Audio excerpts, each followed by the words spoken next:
Boycotts, strikes, and unions. That's a weird three mix, right? Especially when talking about the gig economy. Let's talk. There have been so many boycotts, strikes against the apps since I started 10 years ago, 11 years ago. Wow. In 2022 was one of the largest that I remember. It was, and if some since then have been a little bigger, that was the one that stood out to me as, wow, this one is the biggest I've ever seen the passion go and the people get involved. It was in 10 major cities that it was spearheaded, but there were other cities saying they wanted to be involved. It was against Instacart. Of all the apps that we've seen, DoorDash and Rideshare and all these, it was against Instacart. It was planned for weeks, if not months, spearheaded in the 10 cities, but I think that they did it in 15 to 20. They went through what a normal group who can organize would do and call media, not the day of or whatever, alerted everybody they should. Everybody was kind of on board. Watched this all getting teed up. Now, I'd been watching these fail for years. Let's go through 4 facts on the results of the Instacart boycott, don't turn the app on /strike that we know came from this that I'm talking about. 1, news outlets gave zero attention to the strike.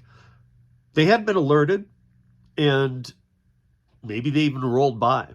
But if you guys are familiar with how news works, if they come by and there's 10, 15 people or even less, they're just not even going to stop the truck. They're not going to get out. I mean, sometimes you see like a very small newspaper or something pick up a story where there's like 15, 20 people striking. But they're looking for numbers, just like they would with viewership and stuff. So they're not going to stop. So the coverage they hoped to gain from the media, the people who were involved in this, they got none. Fact 2, almost every part-timer, I shouldn't say almost every because I can't, that's a bold comment. But most part-timers, the ones I've spoke with who do this 1 or 2 days a week, they don't ever watch YouTube videos on gig work. They don't. I mean, maybe if somebody is doing it 1 day a week and they lose some hours at their W-2 job because they only do it that 1 day for a little extra side income or to pay a bill, maybe they lost a couple days of their W-2 and now they're doing 3 days. Maybe that person might come and start looking at some content. But the person doing it 1 day a week, and if you're wondering, well, who does that? A lot, because 65% of the gig app workforce in the United States works 7 hours or less a week. That to me is a person going out 1.5 times at most in a week. That you can't make a living on that. All of us know this. Number 3, Instacart publicly said more drivers were on the app the day of the boycott, strike, turn the app off day in every market that they were doing it. More people turned the app on. To me, this is saying the insiders who knew about this actually were like, well, if everybody's going to be off, I'm going on, which is kind of the theory here. I mean, this is what does happen. And then you got to realize all the people I was just talking about and all the part-timers who don't even know, of course they're going on. Number 4. So there was nothing on the app felt. And this is a concern of mine before we move to number 4, because it's almost like these can be a great test, not for the public, not for us drivers, but for the apps, especially when they know about something like this coming. They have probably extra staff on watching, monitoring the algorithm, seeing what's happening. And if they don't even feel anything or see anything in any of these markets, they're laughing. And I'm sorry to say, but they are. 4, no customer in any market that day felt any hiccup, any change of price, anything on a sign. Nothing happened. Service is normal. Nothing happened. Be careful of people on any app, and I'm not saying that maybe they don't know, or people on any social platform telling you that these work. Now, I'm going to move into something in just a second, but be careful, because there's a lot of people, and recently I've been seeing people talking about boycotting food apps. Let's take DoorDash specifically. Content creators, people on whatever social media you're viewing this on, you need to understand you have a responsibility to your audience to keep it real and be honest. And if you think you're being honest when you're telling them this stuff, I challenge you to really look deeper. Do more research. Email me if you want. I'll give you any details you want. But you have a responsibility to report this back there correctly. Do that. I know I think all of you care about your audience a lot. And if you do, don't feed them this, because this doesn't work. We've proven it over and over and over again. Welcome to 13. Now, rideshare has had a different history with this. So this is where we can tweak it a little bit. And part of the problem, let's put the Instacart to the side, but if you're talking food delivery boycott or strike or turn the app off, it's never going to happen. It's not going to affect the volume.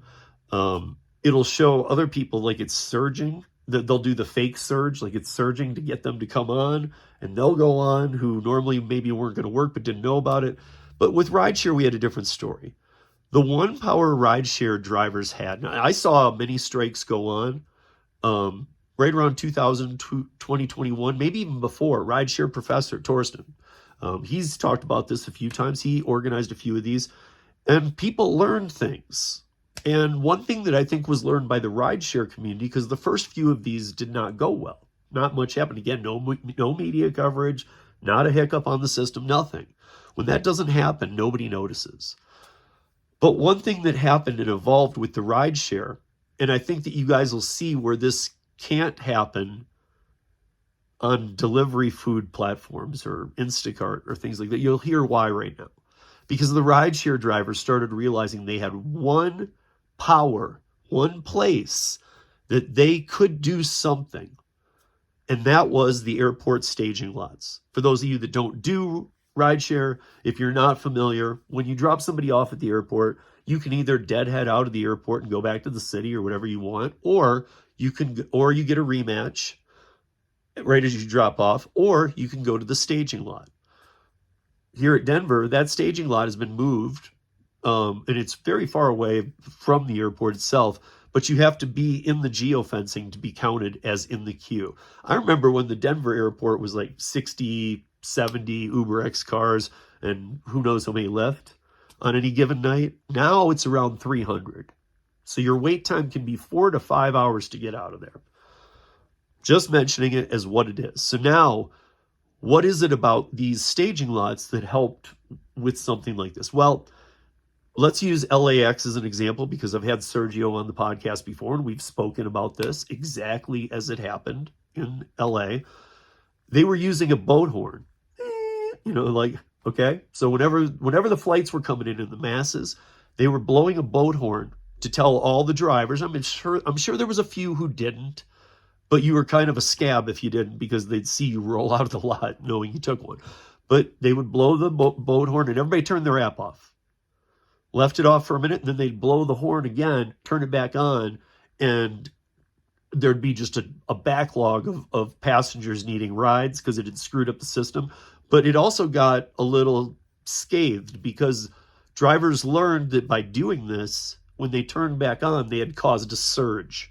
So therefore, a lot of drivers, and they were just trying to make their money, started turning this into, hey, let's make it surge. Well, the original cause was to make the passengers realize, like a strike. You gotta hold to it. What it was doing was making them a little more money. So they took it as like a tip and trick and went with it. We all probably would have. I don't know. I can't speak for everybody. I can't even speak for me because we didn't have that here in Denver. So I can't speak on it unless I was living through it. I mean, in terms of first person. But that is a big different player. And you can already see that how that didn't work but it helped the rideshare drivers earn a little bit more. They cracked down on that. They started doing different things. You guys can look into that. You should be able to find that kind of stuff. I think there's even some on my channel. Thank the Lord this is not a W-2 union job. 3 questions. Have you enjoyed your experience doing gig work with flexibility? Question 1. Remember, put everything below. Even if you're just answering these 3 questions, put them 1, 2, 3 in your answers. Have you enjoyed your experience doing gig work with flexibility? Question 1. Question 2. Would you work for a gig platform without flexibility and without the ability to choose the offers you take? That's question 2. And question 3, the big one. Have you ever worked for a union? And I'm not talking like, okay, you've done gig work. We all know that because you're here. Most of you, I know most of the ones I talk to, almost all, we've all had W-2s. Salary, hourly, whatever it is. There's different ways to break those down, how much you're earning. But has anybody actually worked for a union?